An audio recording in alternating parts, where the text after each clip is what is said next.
The suitcase clicked open like it had a secret to spill. We were in the bedroom, and the late afternoon sun threw golden bars across the floor.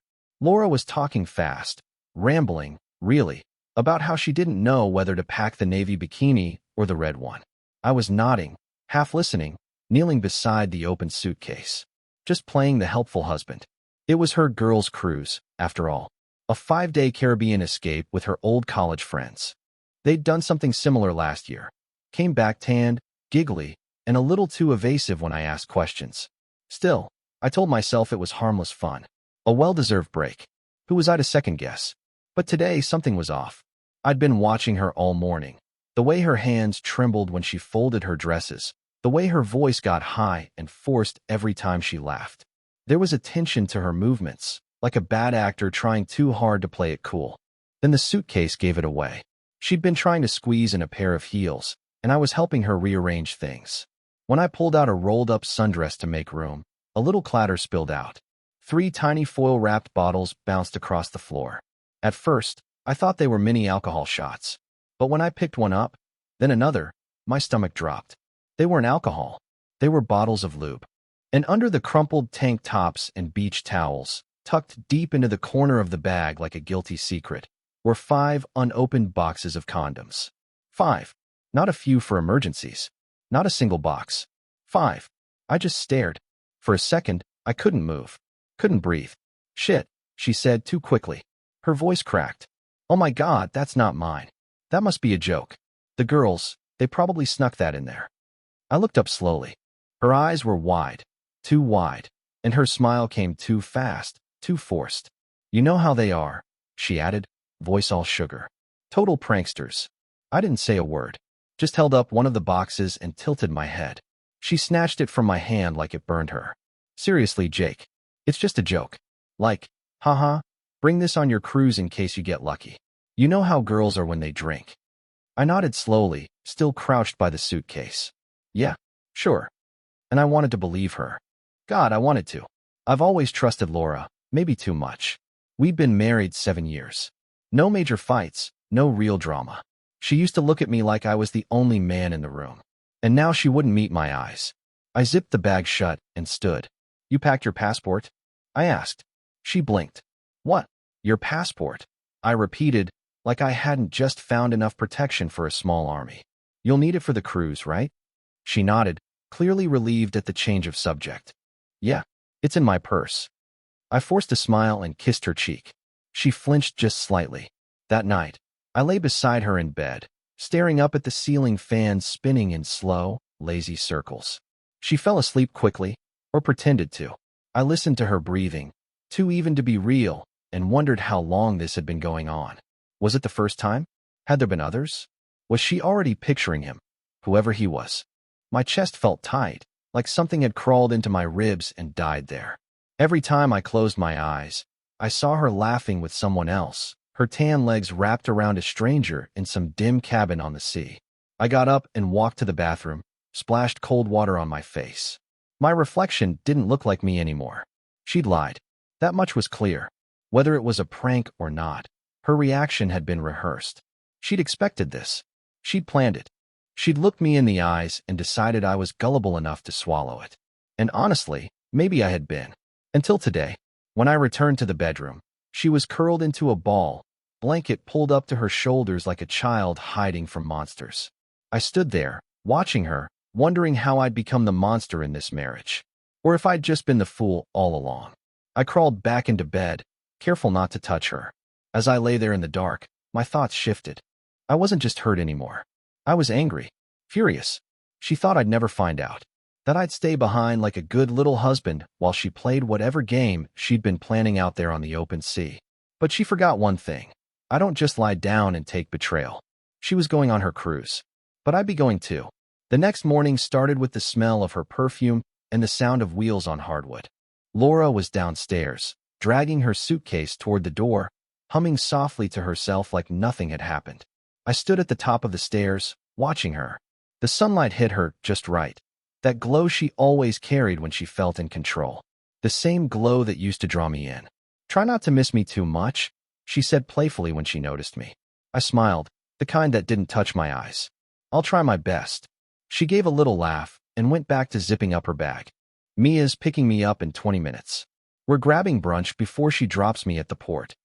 Mia, her younger sister, the family's wild one, sharp-tongued, never could keep a secret. If Laura was polished charm, Mia was raw honesty, the kind that could cut a person open with a few words. As Laura leaned over to double-check her purse, I caught myself staring at her. The curve of her hip in that sundress, the way her bare shoulders caught the morning light. I hated that I still felt that pull, that instinctive attraction that didn't care about logic or betrayal. She turned suddenly, catching my gaze. For a split second, something flickered behind her smile. Guilt, maybe, or fear. Then she grabbed her sunglasses and said, "Wish me luck surviving 5 days of margaritas and sea air." "Good luck," I murmured. "And to be safe." She kissed me on the cheek, quick and practiced, and the door shut behind her. The silence that followed was deafening. For a long minute, I just stood there, staring at the empty hallway. Then I grabbed my phone. Mia picked up on the second ring. "Jake? Everything okay?" Her voice was groggy, like she'd just rolled out of bed. "I need to ask you something," I said. "About your sister." A pause. Then a sigh. "Oh boy, what did she do now?" "She's going on that cruise, right? With her friends?" "Yeah, the girls' getaway." "Why?" "She told you who's going?" "Sort of. Mostly her old college crowd." "Why?" Her voice sharpened. "Jake, what happened?" I hesitated, then told her. The suitcase, the lube, the condoms, the trembling hands. I kept my tone steady, factual, like I was reporting a crime instead of describing the moment my marriage cracked in half. When I finished, there was nothing but silence on the other end of the line. "Mia?" Her voice came out low, tired. "I'm not surprised." That hit harder than I expected. "You're not surprised?" She exhaled audibly. "Jake, I've been trying to ignore it for years, but yeah, I've heard things. Rumors. Every time she takes one of those girls' trips, something doesn't add up. There's always a guy. Always." My throat went dry. "You could have told me." I wanted to. God, I wanted to. But she's my sister. I hoped I was wrong. The truth in her voice burned hotter than anger. I sat down at the kitchen table, staring at the faint ring her coffee cup had left from yesterday. "You think she's cheating again?" "I think," Mia said slowly. "You already know the answer." I rubbed my temples. I just needed to hear it from someone else. There was another pause, and then her tone softened. "Jake, you don't deserve this. She's been spiraling for a while, acting like she's still 25, chasing attention. You've been patient, loyal, and she's taking advantage of that." Her words hit deep. For the first time, I let myself admit how hollow I'd felt these last few months. The missed dinners, the late-night texts she'd hidden, the way she stopped reaching for me in bed. "What should I do?" I asked quietly. Mia didn't answer right away. Then she said, "You catch her. You make her face it. No more pretending." "How?" "She's posting everything these days. You know her. If there's a camera, she'll be smiling into it. Watch her socials." I almost laughed. "You think she'll post pictures of herself cheating?" "Maybe not the act," Mia said, "but she'll slip. She always does."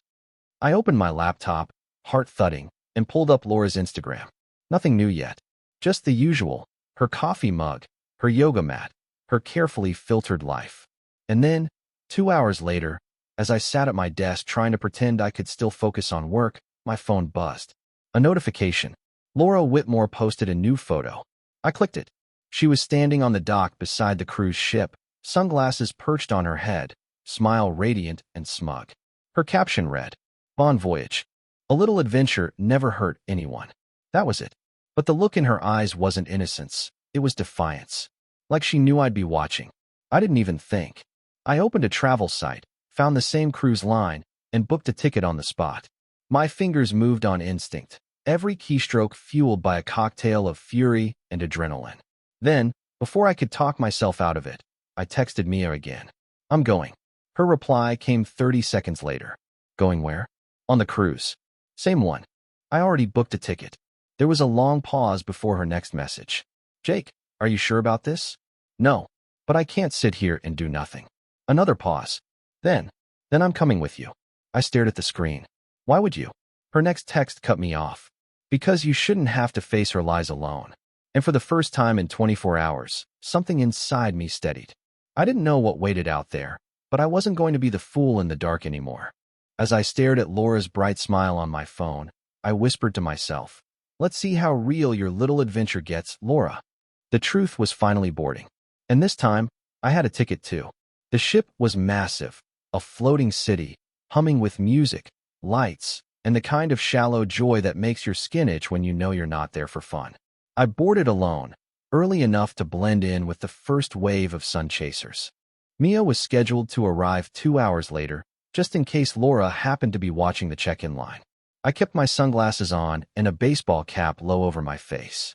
Not exactly a master disguise, but I wasn't planning to be seen. Not yet. The interior of the ship smelled like citrus and ambition.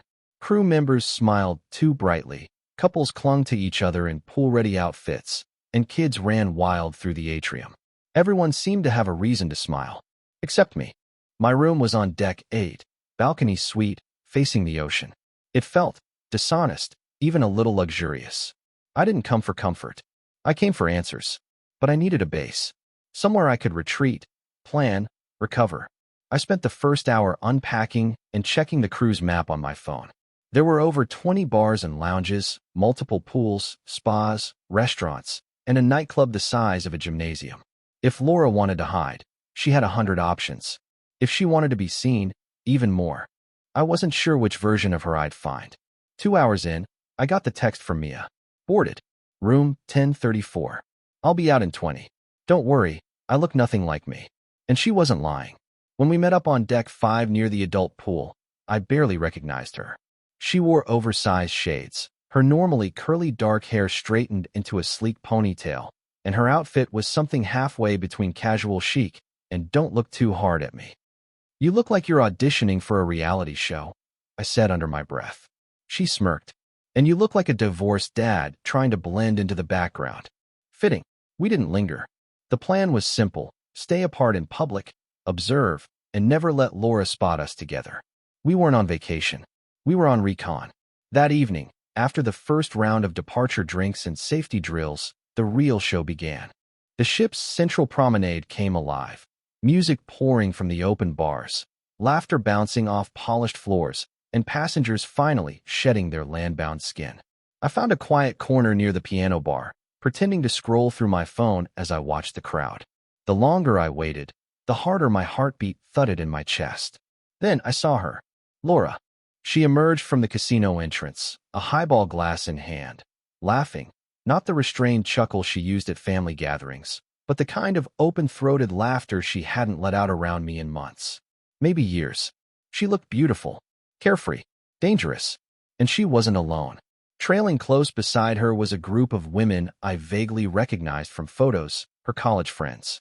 But it was the man beside her that caught my attention. Tall, tanned, confident. He wore a captain's hat tilted back on his head and a smirk like he'd already won something. She touched his arm when she laughed, leaning into him. Intimate. Easy. Something hot twisted in my gut. I told myself it was expected. This was why I was here. But seeing it, even just her touch on another man's forearm, ripped something open inside me. I didn't even notice Mia until she appeared beside me, 2 drinks in hand. She passed me one. Spotted, she asked. Yeah. I nodded toward the group. Casino bar. With him. Mia followed my gaze. Her jaw tightened. Well, she said, she certainly didn't waste time. Laura leaned in and whispered something into the man's ear. He laughed, then bent down, his lips brushing too close to her ear. Her hand lingered on his back as she turned. She hasn't even been on the boat 12 hours, I muttered. Think she's done this before? Mia asked quietly. I didn't answer. I didn't have to. We stayed for another 30 minutes, careful not to draw attention. Laura and her group moved to the dance lounge around 9, and we trailed behind at a distance, each playing our part, strangers in a sea of oblivious tourists. I stayed mostly in the shadows while Mia looped around, occasionally slipping into the bar crowd or dancing with strangers to get closer. At one point, I caught Laura grinding against the man in the captain's hat on the dance floor, her arms wrapped around his neck. His hands, his fucking hands, settled low on her back, then lower. I looked away. I couldn't breathe. Later that night, near midnight, I stood alone on the upper deck, away from the music and the heat of bodies packed into the lower levels. I gripped the railing so hard my knuckles went white. That's how Mia found me. She didn't say anything at first, just stood beside me, looking out at the black water stretching endlessly into the horizon. You okay? She finally asked. No, I admitted. She nodded. Good. At least you're not lying to yourself. There was no moon, just the faint reflection of stars on the water and the low thrum of the ship's engine below our feet. She didn't even hesitate, I said after a while. Like this wasn't new. Like she's done this a dozen times. Maybe she has. And I never saw it. You didn't want to. Mia's voice was soft, not judgmental, just true. I turned to her, and for the first time since stepping onto the ship, I let some of it show. The anger, the heartbreak, the deep, gnawing shame of being made a fool. She's not the person I married, I said. She hasn't been for a while. We stood there for a long time, saying nothing, just letting the waves carry the weight of it for a little while. Finally, Mia broke the silence. We'll catch her, she said. Together. And in that moment, I realized something strange. As broken as everything felt, I wasn't alone. Not really. Not anymore. Tomorrow would be another day. Another lie. Another layer to peel back. But tonight, I just needed to breathe. I never thought I'd be the kind of man who followed his wife. But there I was, camera phone in my pocket, sunglasses hiding eyes that burned from watching too much. My feet ached from pacing carpeted hallways, my stomach twisted with too much caffeine and too little sleep, and my mind spun with possibilities darker than I cared to admit. The cruise ship felt like a maze now. Not the fun kind. Not the kind you get lost in with a smile and a cocktail. This was the kind that echoed with laughter I didn't trust, the kind where betrayal hid around every corner. Mia and I had refined our rhythm over the last 2 days. We stayed apart in public, only checking in during low-traffic times. She was sharper than I expected, knew how to blend, knew how to listen without drawing attention. We had our own signals, our own system. It was strange how easy it felt. Like we'd done this before. We trailed Laura and her group from a distance. The pool in the morning. Loungers spread with sun, oil, and gossip. The casino in the afternoon, where she always stayed close to him. The man in the captain's hat, who had a name now, Nick. Of course it was something casual, cocky, fitting for someone who moved like he owned the deck he stood on. At night, it was clubs and bars, music and blurred lines. And every time, it was the same. Her laugh a little louder when he was around, her hand drifting too easily to his shoulder, his back, his chest. And he welcomed it all. Sometimes it felt like watching a play, like I was in the audience of a twisted performance where I was both critic and casualty. Mia stayed close through it all. Her eyes didn't miss much. Neither did her silence. She didn't try to fix it or sugarcoat it. She just kept watching. With me. For me. On the third night, things escalated. We were tucked into the corner of a crowded club, low lights, loud bass, and too many bodies pressed into too little space. From our shadowed table, we had a clear view of the dance floor. Laura was out there, wearing a black dress I'd never seen before. Tight, short, not something she wore around me. Nick was beside her, his hands low on her waist, her body swaying too close, their heads bent together as if the whole world had gone quiet for them alone. I couldn't look away. I didn't want to see it, but I had to see it. Mia sat beside me, quiet. At one point, her hand gently rested on my arm. Just enough to anchor me. That's her, I said quietly. That's my wife. Mia didn't speak right away. She just stared at the couple on the floor. She doesn't even look guilty, she said eventually. She looks free. Mia turned to me. Her voice was careful. Do you still love her? I blinked, not expecting the question. It sat there for a moment, heavy between us. I don't know, I admitted. I think I loved who she used to be. Or maybe who I thought she was. Mia looked back at the floor. You needed to see it. Now you know. The music shifted to something slower. Laura stayed close to Nick, her arms wrapped around his neck, head tucked near his jaw. Her fingers slipped into the collar of his shirt like they'd done it 100 times before. I looked away. My chest felt tight again. That same pressure I'd felt the day I found the condoms. But now it was different. It wasn't confusion anymore. It was clarity. It was pain, yes. But it was also a door closing. And I knew, deep down, I'd never see her the same again. Later that night, back in my cabin, I sat on the bed with the lights off. Just the ocean outside, endless and unknowable. There was a knock at the door. Quiet. Tentative. I opened it to find Mia, barefoot and holding 2 cans of soda. "Couldn't sleep," she said. "Figured you couldn't either." I let her in. We sat on the balcony for a while, passing the silence between us like a secret. "I used to admire her," Mia said. "When we were younger. Laura always knew how to get attention. She was magnetic." "She still is," I said bitterly. "Yeah," Mia said. "But sometimes magnets only pull when they're around metal. And the rest of us, we just rust quietly in the corner." I looked at her. In the dim light, she looked tired but steady. She hadn't once flinched through any of this. "I'm glad you came," I said. She gave a half smile. "I'm glad you asked." There was a beat. Then she looked at me seriously. "Are you going to confront her?" "Not yet," I said. "I want the truth. All of it. No arguments. No room for denial. When this ends, it ends on my terms." Mia nodded. She understood. We sat there a while longer, listening to the waves crash against the hull. For the first time since stepping onto this ship, I felt like I wasn't drowning. We weren't just watching anymore. We were hunting. And soon, she'd know what it felt like to be caught. By the 5th day on the ship, something in me had shifted. What started as suspicion had hardened into resolve. I wasn't questioning anymore. I wasn't wondering. I was watching, and I was waiting. It's strange how quickly you can become a stranger in your own marriage. Laura had barely crossed my mind a few months ago when she mentioned the cruise. "Just another girl's trip," she said. "Nothing but mimosas and too much sun." Now I was tracking her movements like a detective with a badge I never wanted. Mia and I stopped pretending for ourselves.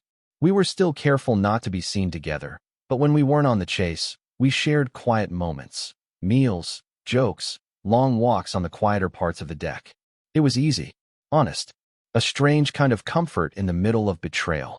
But that afternoon, everything changed. We were at the adults-only pool, lounging in the shade of a cabana. It was part of our new cover. We'd started acting like a couple, which gave us an excuse to be near the action without standing out. Laura had seen us once or twice in passing, but never close enough to notice who we really were. Today, she was 2 cabanas down. I watched her through the slats in the curtain, trying not to react. She was sipping from a bright red cocktail, laughing loudly with Nick beside her. He was shirtless, a towel draped over his shoulder, his hand grazing her thigh like it belonged there. Her face was relaxed, carefree. She didn't look like someone carrying a secret. She looked like someone who had already let it go. Mia leaned close and whispered. She just got up, heading toward the lower decks. My pulse quickened. "Alone?" "No," she said. "He's with her." We grabbed our things and slipped away quietly, following at a distance. Mia had a knack for blending in, chatting casually with a crew member as we passed, pulling out her phone at the right moment to look distracted. The ship's lower decks were quiet this time of day. Most passengers were out on excursions or clustered near the pools. Down here, it was just the hum of engines, long hallways, and the muffled sound of water slapping against metal. They turned a corner near a service stairwell. We followed. I slowed as we reached the end of the corridor.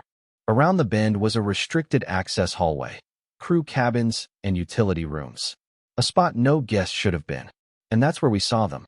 Laura was pressed against the wall, her hands tangled in Nick's shirt as they kissed. It wasn't casual. It wasn't light.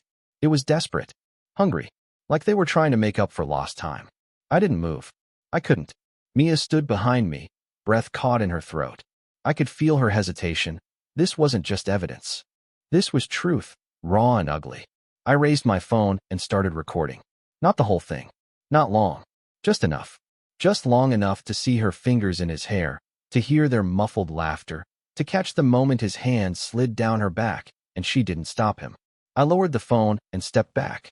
Mia's hand found my arm, and we left silently, heartbeats loud in the quiet hallway. We didn't speak until we were back in my room, the door shut behind us.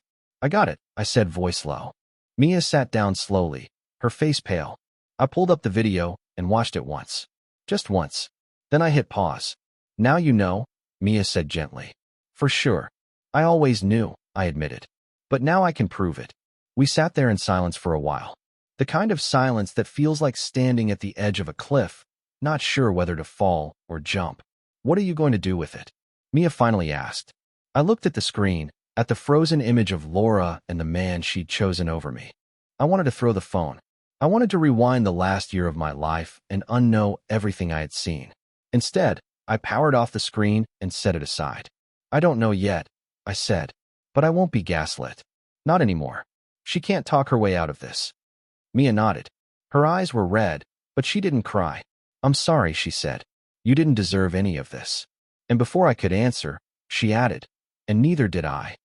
There was something in her voice, a tremble of hurt, buried just beneath the calm. I realized this wasn't just about me. Mia had lost someone too. The sister she thought she knew. The family she trusted. We were both picking up pieces. I stood and poured us 2 glasses of water. My hands were shaking, and I tried to hide it. When I handed her the cup, our fingers brushed. And in that brief touch, something shifted. It wasn't romance. It wasn't betrayal. It was connection. The kind that comes from shared scars. Thanks, I said softly. For what? For being here. I couldn't have done this alone. She gave a tired smile. You weren't supposed to. We didn't say anything more that night. Just sat there, letting the silence hold what words couldn't. Outside, the ocean rolled on beneath the ship, steady and endless. Inside, the truth sat between us, no longer hiding, no longer in question. The next move was mine, and I planned to make it count. I didn't sleep that night. The lights were off. The room was quiet. But inside me, a war was being fought. I kept replaying the moment. Laura pressed against that wall, eyes closed, lips parted, completely lost in someone else. That moment froze something inside me. The Jake who trusted her died in that hallway. Now, I was something else. Not angry. Not yet. Just broken. I sat on the edge of the bed, elbows on my knees, staring at the phone where the video lived. I hadn't watched it again. I didn't need to. Once was enough. It wasn't even the kiss that gutted me. It was her face. She looked happy. Not wild, not drunk, not guilty. Happy. And it wasn't a moment of weakness. It was a moment of comfort. Familiarity. Which meant this wasn't the first time. And it wouldn't be the last. A soft knock came at the door just past 2 a.m. I didn't move at first. The knock came again, gentler this time. I stood, opened it slowly. Mia was barefoot, wrapped in a cardigan, her face pale in the hallway light. I couldn't sleep, she said quietly. Can I come in? I stepped aside. She entered without a word, like we'd done this before. She sat on the small couch near the balcony, pulling her knees up and hugging them. Her silence wasn't awkward. It was heavy, like mine. For a while, we just sat. 2 people pulled into a storm neither of us asked for. Then she spoke. I'm so angry at her. It came out like an exhale. Like she'd been holding it in too long. I looked over. She wasn't crying, but her eyes shimmered. She lied to me too, she said. My whole life, I've looked up to her. Thought she was this fierce, fearless woman who always knew what she wanted. But this? Sneaking around behind your back? Turning love into this? I nodded. I know. She doesn't even see what she's destroying, Mia said. And when she finds out you're here, God, it's going to get ugly. I leaned back, closing my eyes. Do you think I should confront her? Now, while we're still on the ship. Mia was quiet for a long time. Then, you could. But if you do it when you're calm. Not like this. That surprised me. I thought you'd want me to explode, I said. Mia smiled, just barely. That's what she expects. That's the version of you she thinks you'll become. The angry, jealous husband. That way, she can rewrite the story. Make you the problem. Her words settled like stones in my chest. She doesn't get to control the narrative this time. I murmured. Exactly. Another long silence. The waves outside thudded softly against the hull. The world felt distant, as if we were floating through something unreal. I still feel sick, I said. Like I've been punched in the gut, and I'm pretending I can breathe. That's normal, Mia said. You're grieving. Not just the betrayal, the death of what you thought your life was. I swallowed the lump rising in my throat. I worked so hard to build a life with her, I said. I thought I was building us. But she was carving an exit door behind my back. Mia moved closer. Not romantically, just human. Sometimes, she said, the people we love turn into mirrors. And sometimes those mirrors break. What you're seeing now, it's her reflection, not yours. I didn't realize it until then, but my hands were shaking. I looked down at them, then slowly clenched them into fists. Do you hate her? I asked. Mia blinked. Laura, I nodded. She looked out the balcony door. No, not yet, but I think I'm done protecting her. I understood that more than she knew. It wasn't about rage anymore. It wasn't about vengeance. It was about closure. And maybe justice. Do you ever wonder if she's capable of feeling sorry? I asked. Mia let out a breath. I used to think so. But now, I'm not sure. I think she's too good at spinning the truth into something that lets her sleep at night. I stood and walked toward the balcony, opening the door and stepping into the cool, salty air. The ocean stretched forever, endless and uncaring. She'll never admit it unless I make her look at it, I said. Mia came to stand beside me. You don't owe her a performance, she said. You owe yourself the truth. And maybe the freedom that comes with it. I looked at her, really looked at her, and I saw it. Not just strength, but sadness too. This wasn't just about me anymore. We were both hurting, both betrayed, both orbiting the same collapse. I don't know what pulled us together then. Maybe it was the need for warmth. Maybe it was exhaustion. Maybe it was just that we were two people carrying too much pain. I leaned my forehead against hers. No kiss. No crossing lines. Just closeness. And it didn't feel wrong. It felt real. For once, there were no lies between us. By the 6th day, we stopped pretending. Not to each other.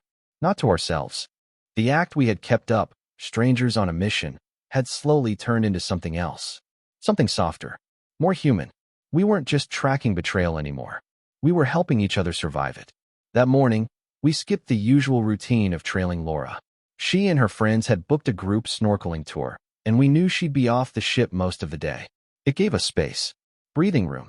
Mia met me on the forward deck just after sunrise. She held 2 coffees in hand and wore an oversized hoodie, her hair tied up, no makeup. She looked tired but beautiful in a way that had nothing to do with effort. I took the cup from her. Thanks. You didn't sleep again, she said, stating it as fact. Not really. We stood there in silence, watching the sun rise over the horizon, the light catching the rippling water in soft golds and deep blues.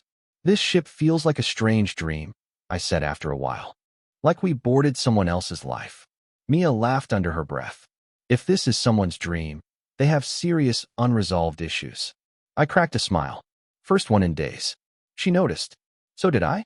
We spent the morning walking the quieter decks, talking about anything but Laura. About high school crushes.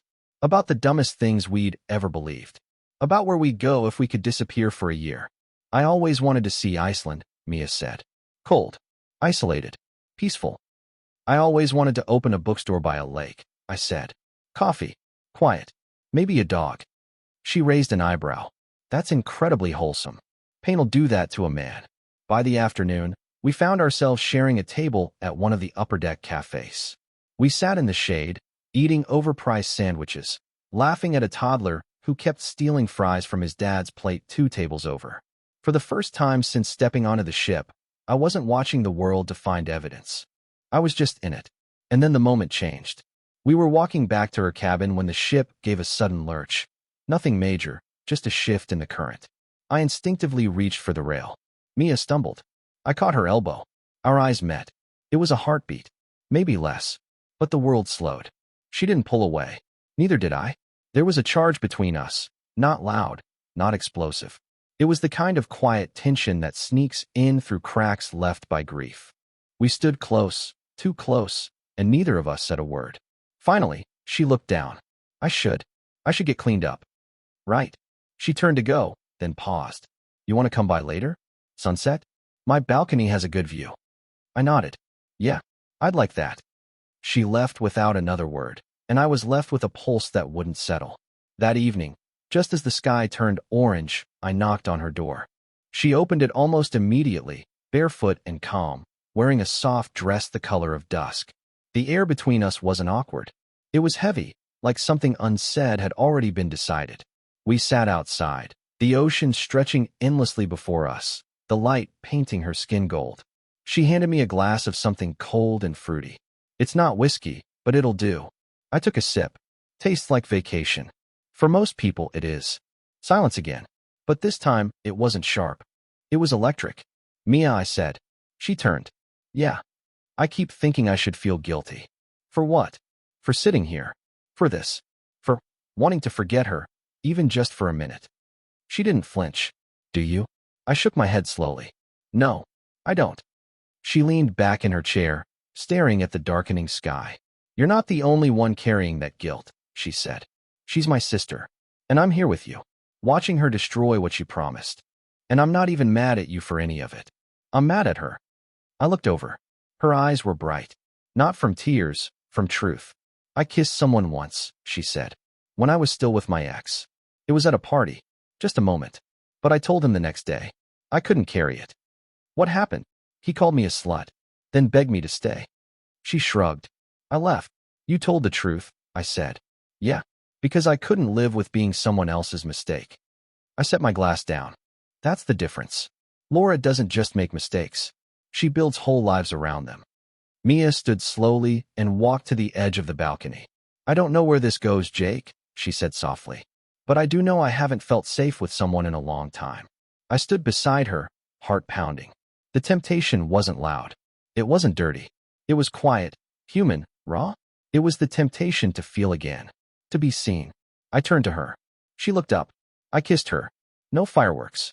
No violins. Just honesty. Just pain finding warmth. She kissed me back, and the ache inside me cracked open, not from loss, but from release. When we pulled away, neither of us apologized. Mia's voice was barely a whisper. Now she's not the only one with secrets. I nodded. But this one didn't taste like betrayal. It tasted like something that had been waiting in the dark, hoping to feel again. The calm didn't last. I don't think we expected it to. In the quiet hours after our kiss, Mia and I sat on her balcony saying almost nothing. It wasn't awkward, just heavy. There was no pretending anymore. Not about what we saw. Not about what we felt. Not about what was coming. Because we both knew it, the truth had a clock on it. And time was nearly up. The next morning, I woke with a strange weight in my chest. Not dread exactly. More like anticipation. Like standing at the edge of something sharp and inevitable. Mia texted just after breakfast. She's back from the snorkeling trip. Dressed up. With him. I was already on my way to the upper deck. Laura wasn't hard to spot. She was radiant. Of course she was. Hair pulled back in a loose braid. Sunglasses perched high. White summer dress fluttering in the breeze. She looked like someone living her best life. Laughing, glowing, carefree. And beside her, Nick. Same as ever. Cocky grin, sleeveless shirt, hand resting casually on her lower back like he belonged there. They were leaning against the rail, chatting with one of her friends from the group. And then she turned. Her eyes scanned the crowd casually at first. Then they locked on me. For a split second, I thought I imagined it. That little flicker in her smile. Confusion. Then alarm. Then panic. She froze. Mia appeared a second later, walking slowly from the opposite side of the deck. She wasn't dressed up, but she looked sharp. Jeans, tank top, wind in her hair, sunglasses off. Her expression was unreadable. Laura's jaw dropped. She looked from me, to Mia, back to me. Jake? She said, loud enough for heads to turn. Her voice cracked. What? What are you doing here? People nearby started to look. I didn't answer. I just stepped forward. Nick shifted awkwardly. Laura who? She waved him off, eyes burning holes through both of us now. You followed me? She snapped. Are you serious right now? Mia crossed her arms. You want to tell him? Or should I? Tell him what, Mia? Laura hissed, voice rising. That you're stalking me too? Are you two some kind of weird, cruise detectives? She was spiraling, and she knew it. I spoke quietly, but every word cut. We saw you. Her face went pale. We saw everything, I said. The kissing, the hallway, the lies. Gasps from nearby passengers. One of Laura's friends backed away, muttering something under her breath. Even Nick looked uncomfortable now. Laura laughed, high and shaky. You're joking. You have to be joking. Jake, this is insane. You told me this was a girl's trip, I said.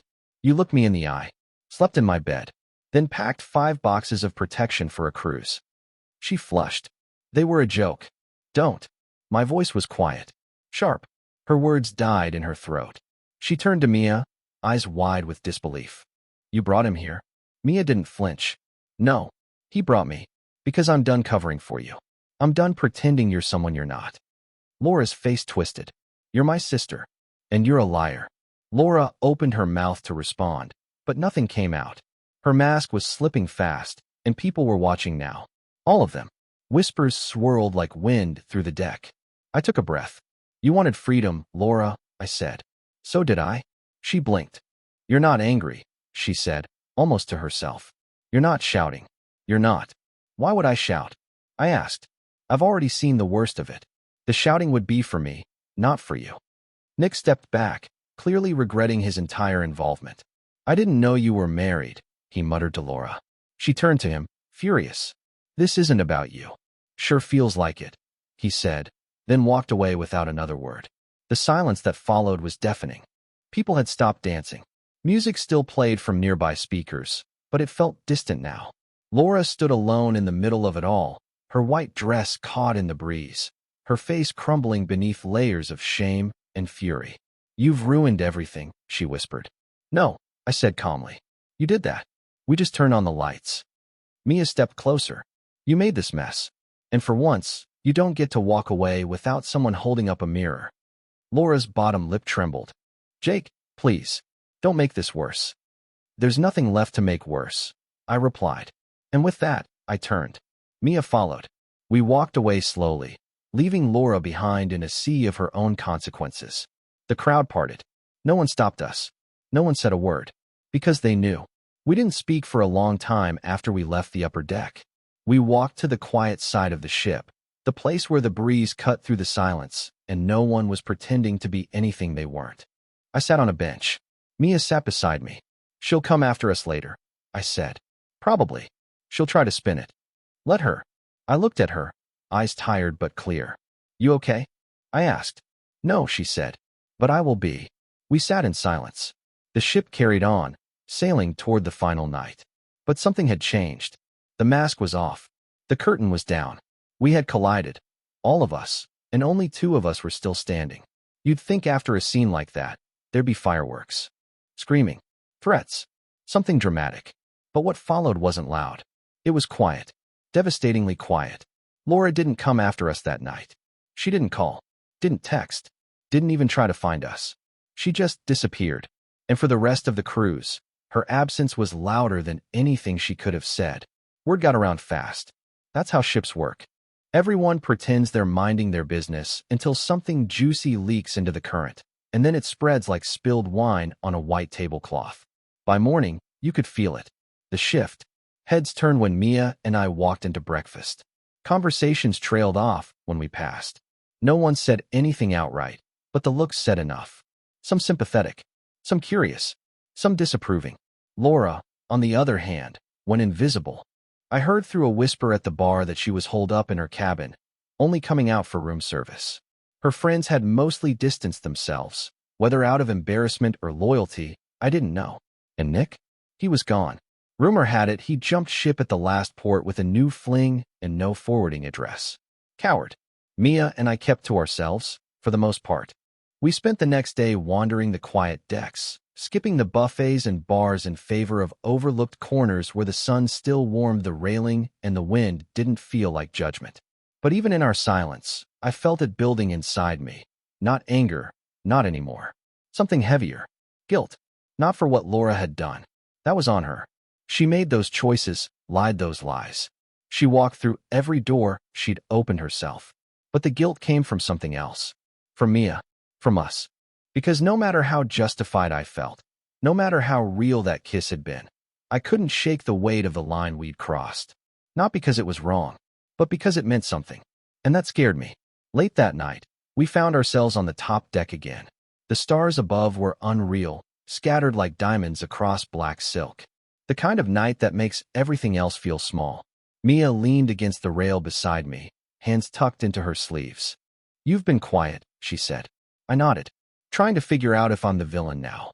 She glanced at me. You're not. Are not? I asked. I kissed my wife's sister. On a boat. While she was cheating.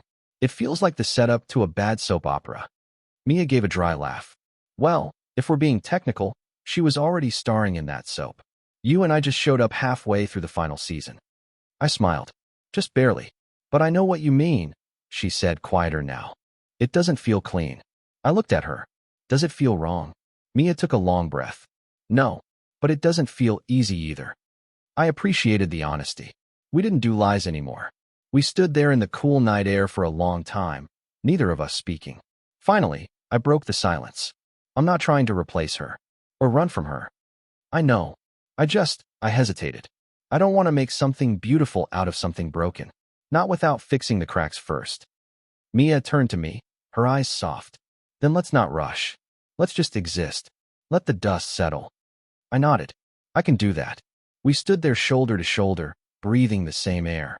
No expectations. No plans. Just presence. And for the first time, it felt okay. The next morning, there was a knock at my door. Not the quiet kind Mia used. This was sharp.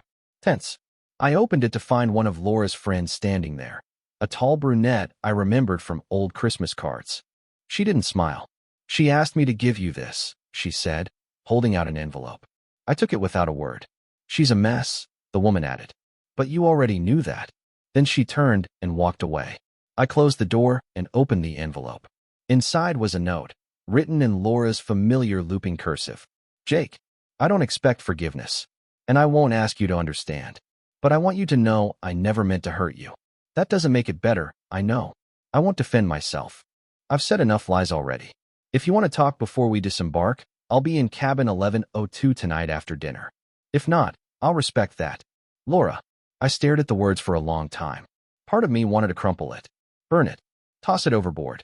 But another part of me, the part that still remembered our wedding vows and the quiet mornings before the cracks appeared, felt something. Not forgiveness. Not even closure. Just a strange, hollow ache. The end of something that once mattered. I didn't know yet if I'd go. But I knew this. The fallout had changed all of us. And some truths don't need to be screamed. They just need to be faced. Cabin 1102. I stared at the number like it might blink and disappear. It was just past 10. The halls were quieter now. Most passengers were in the theater or winding down at the bar. But this hallway felt still, heavy, like it knew what was about to happen. I stood outside the door for almost a full minute. The envelope Laura had sent me sat folded in my back pocket. I hadn't replied. I hadn't even told Mia I was coming. Part of me didn't know if I'd actually knock until my knuckles finally met the wood. A pause. Then, the door creaked open. Laura stood there in a sweatshirt and leggings, barefoot, her hair pulled back in a loose bun. No makeup. No sparkle. Just Laura. Smaller than I remembered. She stepped aside. I wasn't sure you'd come. I wasn't either. Her cabin was dimly lit, one bedside lamp glowing gold. The bed was made, untouched. A room that felt more like a waiting room than a home. I stayed near the door. I didn't sit. Laura moved to the desk chair and sat down, folding her hands in her lap. For a moment, she looked like a kid in trouble with the principal. I'm not here for a fight, I said. I wouldn't blame you if you were. We sat in that silence for a moment, the hum of the ship surrounding us. She spoke first. I messed up. I didn't answer. I told myself it was harmless, she continued. That it was just attention. Flirting. A way to feel seen again. But then it wasn't. And I didn't stop. You didn't even hesitate, I said quietly. She flinched. I know, she said. It's worse than I imagined it would feel. I leaned against the wall, arms crossed. How long? I asked. She swallowed. This wasn't the first time. Of course it wasn't. She looked up at me, eyes wet but not begging. I've been spiraling for a while, she said. At first it was just when we'd fight. Then it became, whenever I felt like something was missing. Like I was missing. You could have talked to me. I didn't want to be the one falling apart. You always had it together. That's not true. It felt like it, she said. You were always calm. Always reasonable. I felt like the mess in the marriage, and I didn't want to admit how far I'd fallen. I shook my head. So instead, you destroyed what was left. Her voice broke. I'm not proud of it. You shouldn't be. The words hung there like smoke. She looked down at her hands. I didn't come here for an apology, I said. I didn't come to give you the satisfaction of making this about your pain. She looked up sharply. You think this doesn't hurt me? I think it hurts now that you've been caught. That landed. Hard. But you didn't come just to say that, she said. So why are you here? I took a breath. A long one. I came because I needed to see if there was anything left of the person I married, I said. And now I know. She blinked, tears finally slipping down her cheek. So that's it. I'm not posting the video, I said. I'm not telling your parents. I'm not going to torch your reputation. That's not who I am. She nodded slowly. But when we get off this ship, I continued, we're done. You'll pack your things, and we'll separate. No theatrics. No second chances. More tears. But she didn't argue. I don't love you anymore, Laura, I said, my voice low. I think I stopped the moment you looked at him like you used to look at me. She covered her mouth with her hand, shoulders shaking silently. I'll call a lawyer when I'm home, I said. You'll hear from them in a week. I turned to leave, but as I reached for the door, she stood. Wait. I paused. She stepped closer. Did you mean what you said? That you're not going to tell anyone? I turned to her fully. Yes. She looked relieved, and that made something in me snap. But don't confuse that mercy for permission, I said coldly. You don't get to play the victim here. You don't get to cry and call this a mistake when you made a dozen choices leading up to it. Her face crumpled. I loved you, I said. I would have forgiven almost anything if you had just told the truth. I was afraid, she whispered. And now you've lost everything anyway. I opened the door, and standing just outside, quiet and steady, was Mia. She looked at me, then looked past me, at her sister. Laura's eyes widened. You? I came to say goodbye, Mia said calmly. Laura's voice cracked. You came to gloat. No, Mia said. I came to be sure I never doubted myself again. You always made me feel like I was the crazy one when I questioned you, like I was the disloyal one. She stepped forward. But now I know. You broke everyone. Not just Jake. You broke me too. Laura covered her face. Please just go. Mia didn't say anything else. We left together, quietly, without a backward glance. And as the door clicked shut behind us, I felt it, the weight lifting. The reckoning had come and gone. And now, finally, we were free. We disembarked just after dawn. The cruise port was already buzzing. Families wrangling luggage, couples waiting on ride shares, the occasional hungover bachelor party dragging their feet through customs. The kind of chaos that makes it easy to disappear in the crowd. Mia and I didn't speak much as we stepped off the ship. There wasn't much left to say, not yet. She walked beside me, one small bag in hand. I had just a backpack. The rest of our baggage, emotional and otherwise, we'd already left behind in cabin 1102. The pier stretched out before us, sun just starting to rise over the water. The cruise ship behind us, towering and pristine, felt like a memory we'd never quite believe was real. Just a floating world of secrets that now sailed without us. I paused at the end of the ramp and pulled my phone from my pocket. The video was still there. The one I'd taken days ago. Laura. The hallway. Her laughter. I stared at it one last time. Not to punish myself. Not to hurt her again. But to remember what truth felt like. Then, without fanfare, I deleted it. The phone went back into my pocket. That's enough proof for me, I said. Mia looked over, a question in her eyes. You sure? She asked. Yeah. I don't need to prove it anymore. Not to her. Not to anyone. She gave a soft nod and stepped up beside me. For a while, we just stood there, watching other passengers reunite with family, hail taxis, shuffle into vans headed for airports and hotels.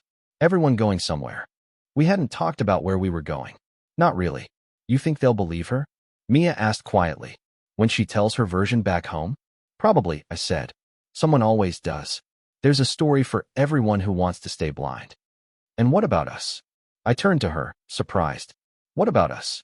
Mia gave a half smile. Are we a story now too? I thought about it. About the kiss. About the way she sat beside me on those long nights, never asking for more than honesty. About the way she never rushed me. I think, I said carefully, we're a chapter. Not the whole book. Not yet. She nodded. I can live with that. We found a cafe near the port. Nothing fancy, just a quiet place with strong coffee and terrible muffins. We sat outside, watching the world move past. Do you think she meant it? Mia asked after a while. What she said in the letter? Maybe.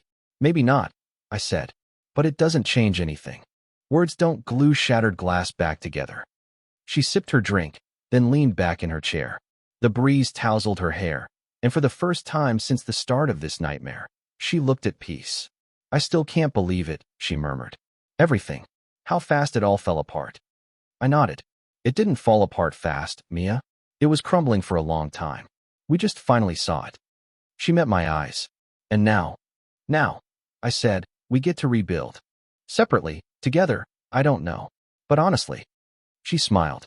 Honestly is good. The rest of the day passed in pieces, customs, taxis, airports. Mia's flight left before mine. We stood by her gate, awkward for a moment, unsure what the rules were now.